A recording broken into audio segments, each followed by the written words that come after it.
पूंजी लाभ से आय शीर्षक में आपका पुनः स्वागत। अब तक हम कैपिटल गेन यानी पूंजी लाभ के लिए 5 लेक्चर अपलोड कर चुके हैं यूट्यूब पर। यह छठा भाग है जो 5वें भाग के बिंदु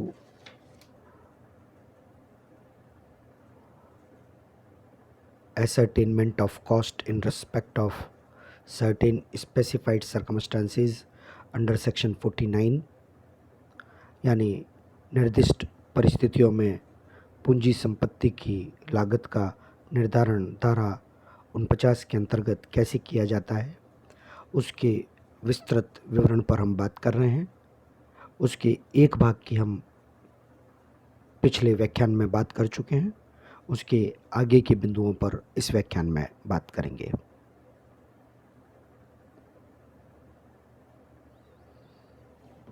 number 2, cost of acquisition of shares received under the scheme of amalgamation. संविलयन की योजना के तहत प्राप्त अंशों के अधिग्रहण की लागत। Where shares in an amalgamated company which is an Indian company become the property of the SSE in consideration of the transfer of shares referred to in section 47(7) held by him in the amalgamating company under a scheme of amalgamation. The cost of acquisition to him of the shares in the amalgamated company shall be taken as the cost of acquisition of the amalgamating company, section 49(2). जहां एक संविलयक company जो एक भारतीय company है में अंश संविलयन की किसी योजना के अंतर्गत संविलयक कंपनी में उसके द्वारा धारित अंशों के हस्तांतरण के प्रतिफल स्वरूप करदाता की संपत्ति बने हैं, तो संविलयक कंपनी में अंशों की उसकी प्राप्ति लागत संविलयक कंपनी में अंशों को पाने की लागत मानी जाएगी। धारा 49 उपधारा 2।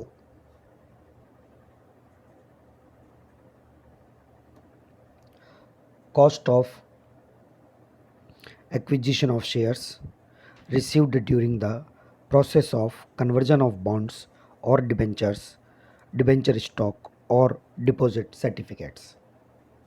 बॉन्ड, ऋणपत्र, ऋणपत्र स्टॉक या डिपॉजिट सर्टिफिकेट के परिवर्तन की प्रक्रिया के दौरान प्राप्त अंशों के अधिग्रहण की लागत।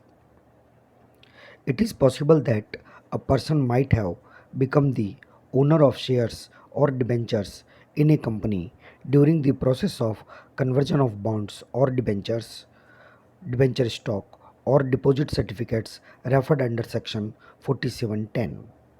In such a case, the cost of acquisition to the person shall be deemed to be that part of the cost of debenture, debenture stock, bond or deposit certificate in relation to which such asset is acquired by that person, section 49(2)(a। जैसा कि धारा 47(10) में संदर्भित है, यह संभव है कि व्यक्ति बॉन्डों या ऋणपत्रों या ऋणपत्र स्टॉक या निवेश प्रमाण पत्रों की परिवर्तन की प्रक्रिया के दौरान किसी कंपनी में अंशों या ऋण पत्रों का स्वामी बन गया हो। ऐसे मामले में व्यक्ति के लिए प्राप्ति की लागत ऋण पत्रों, स्टॉक, बॉन्ड या निक्षिप्त प्रमाण पत्र की लागत का वह भाग समझी जाएगी जिसके संबंध में ऐसी संपत्ति उस व्यक्ति को प्राप्त हुई है। धारा 49(2)(a।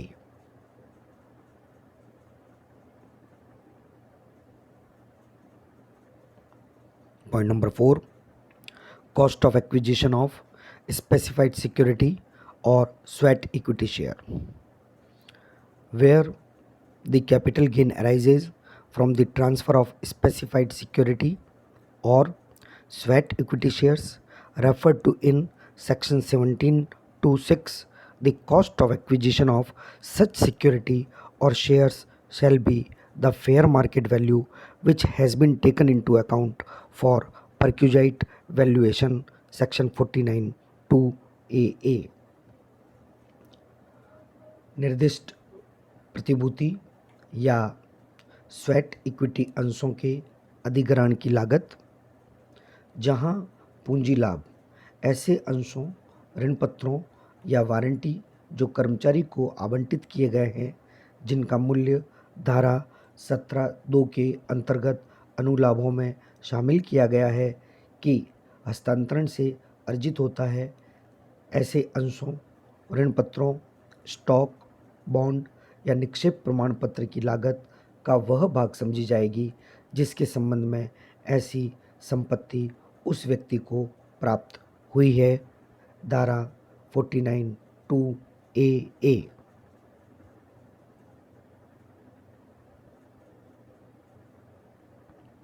Point number 5th, cost of acquisition of units acquired under consolidated scheme of mutual fund।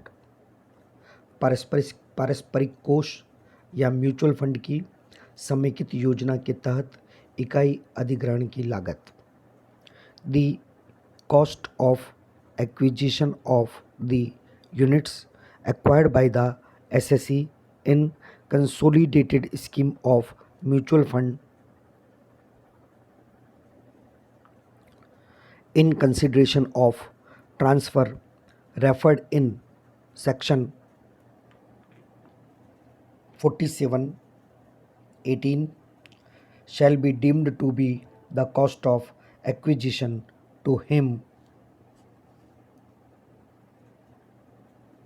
of the units in the consolidating scheme of mutual fund, section 49 2AD। धारा 47(18) में संदर्भित हस्तांतरण के प्रतिफल में इकाइयों की लागत जो कि उसे म्यूचुअल फंड की इकाइयों में अधिग्रहण की लागत माना जाएगा। धारा 49 2AD।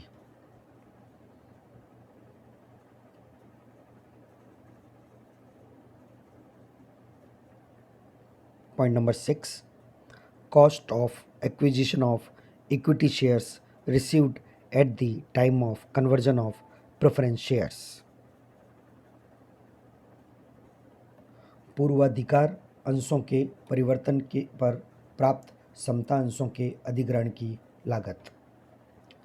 Cost of acquisition of the equity shares of a company which became the property of the SSE in consideration of transfer referred to in section 47(10)(b) shall be deemed to be that part of the cost of the preference shares in relation to which such asset is acquired by the SSE, section 49 2AE। धारा 47(10)(b) में संदर्भित हस्तांतरण के प्रतिफल स्वरूप करदाता की संपत्ति बने कंपनी के इक्विटी अंशों के अधिग्रहण की लागत को ही वरीयता अंशों के यानी प्रेफरेंस शेयर्स के उस हिस्से की कीमत माना जाएगा जिस संबंध में वो संपत्ति करदाता ने अधिग्रहित की।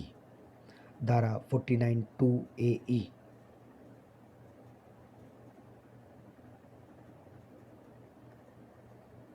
Point number 7, cost of acquisition of units acquired under consolidated plan of mutual fund scheme। Mutual fund की समेकित प्लान योजना के तहत इकाई अधिग्रहण की लागत।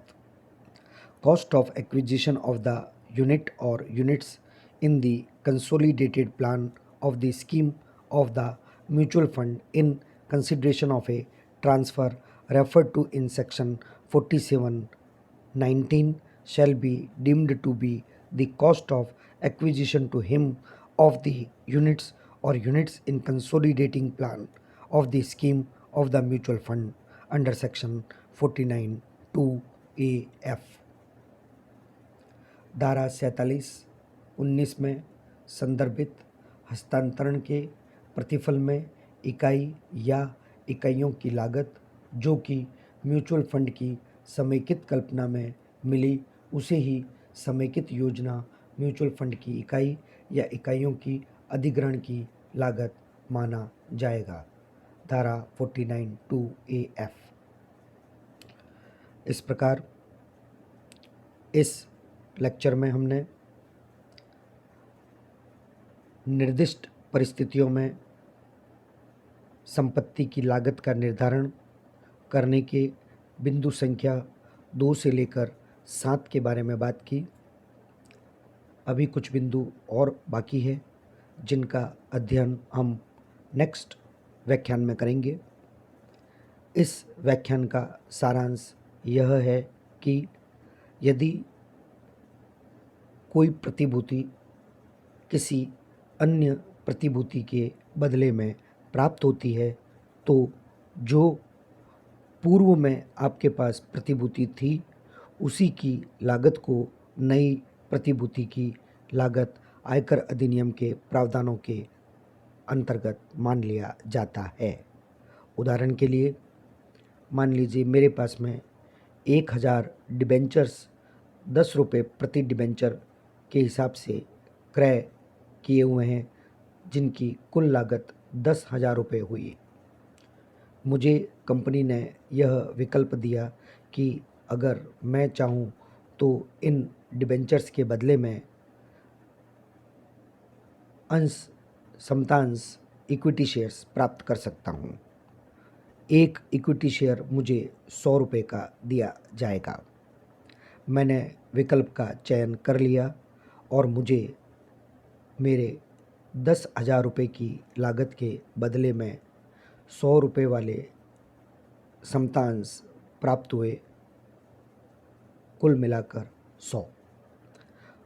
तो आयकर अधिनियम के प्रावधानों के अनुसार इन 100 समता अंशों की लागत वही लागत होगी जिन ऋण पत्रों के बदले में मुझे ये प्राप्त हुए और उन ऋण पत्रों की लागत थी 10,000 रुपये। अतः इन 100 समता अंशों की प्राप्ति की लागत भी 10,000 रुपये ही मानी जाएगी। धन्यवाद। Thank you.